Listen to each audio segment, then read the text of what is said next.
Sementara itu pemirsa, gerhana matahari cincin terjadi di langit Makassar siang tadi. Warga antusias menunggu fenomena alam 10 tahun sekali tersebut.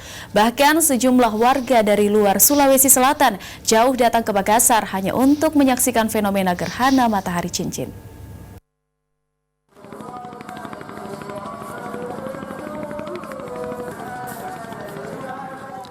Ratusan warga di Kota Makassar memadati lokasi pemantauan gerhana matahari cincin di Anjungan Pantai Losari Kamis siang tadi.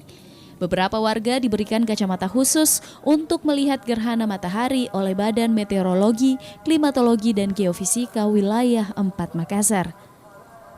Yang lebih menarik, beberapa warga dari luar Sulsel sengaja datang ke Kota Makassar hanya untuk menyaksikan gerhana matahari cincin.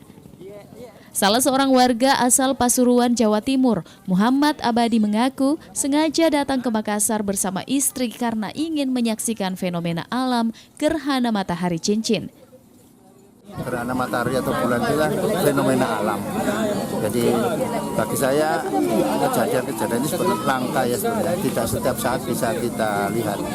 Nah, kelangkaan ini kan kita menarik banyak orang melihat, dan itu menjadi rasa iman kita terhadap kebesaran Tuhan, bahwa Tuhan itu sudah memperlakukan semua planet itu sesuai dengan jalur.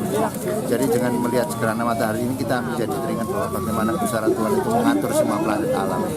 Nah, kalau menurut saya seperti itu. Gerhana matahari cincin di Kota Makassar berlangsung mulai pukul 12.26 waktu Indonesia Tengah, sementara puncaknya terjadi pada pukul 14.15 waktu Indonesia Tengah dan berakhir pada pukul 15.47 waktu Indonesia Tengah. Nur Fitri, Celebes TV.